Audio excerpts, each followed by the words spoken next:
जहां भगवान की कथा होती है, जहां भगवान का मंदिर है, जहां यज्ञ चल रहा है, वहां क्या मिलेगा? प्रसाद मिलेगा। जगत में जाओगे तो क्या मिलेगा? प्रसाद नहीं मिलेगा। क्या मिलेगा? विषाद मिलेगा। जगत में विषाद मिलता है और भगवान के दरबार में प्रसाद मिलता है। प्रसाद किसको कहते हैं? प्रसाद मतलब क्या होता है? आपने कभी विचार किया प्रसाद का अर्थ क्या है? जिस वस्तु से मनुष्य की आसक्ति खत्म हो जाती है वह वस्तु प्रसाद हो जाती है। अभी आपको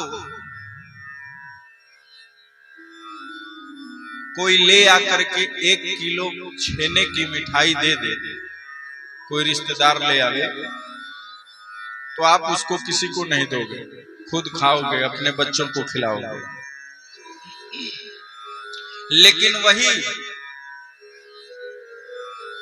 अगर आप खुद खरीद रहे हो मिठाई और भगवान को भोग लगा दोगे तो सबको बांटने लगोगे कि लो भैया थोड़ा सा आप भी ले लो, थोड़ा सा आप भी लो।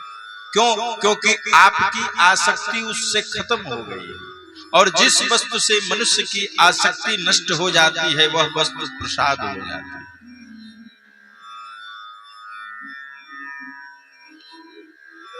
अगर अपने घर से, अपने परिवार से, अपनी दौलत से, अपनी जमीन से, अपनी हैसियत से, अपने आप से आसक्ति अगर खत्म हो जाए तो यह जगत ही प्रसाद हो जाएगा, परमात्मा का दिया हुआ।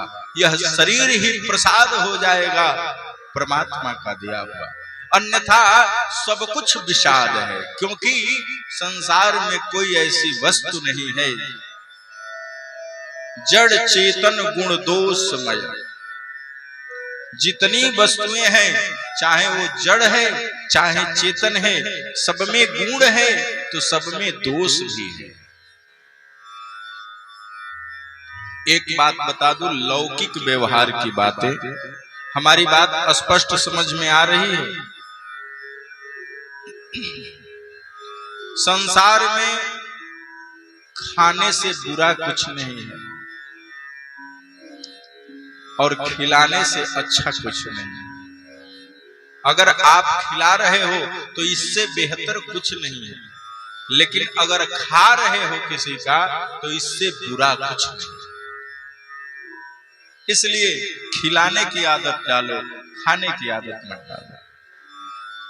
मैं प्रसाद की बात नहीं कह रहा, प्रसाद तो खाना ही चाहिए। प्रसाद अगर भूख न भी लगी हो तो लेकर के थोड़ा सिर पे लगा लो, लेकिन प्रसाद को त्यागो। एकादशी अगर व्रत भी हो और कोई प्रसाद लेकर के आ जाए तो खा लेना चाहिए, वह व्रत टूटता नहीं है। व्रत में भी अगर कोई प्रसाद कह के कोई वस्तु दे दे तो उसको खा लो, व्रत नहीं टूटता। लेकिन प्रसाद का अपमान, प्रसाद का तिरस्कार नहीं करना चाहिए, ये होना चाहिए।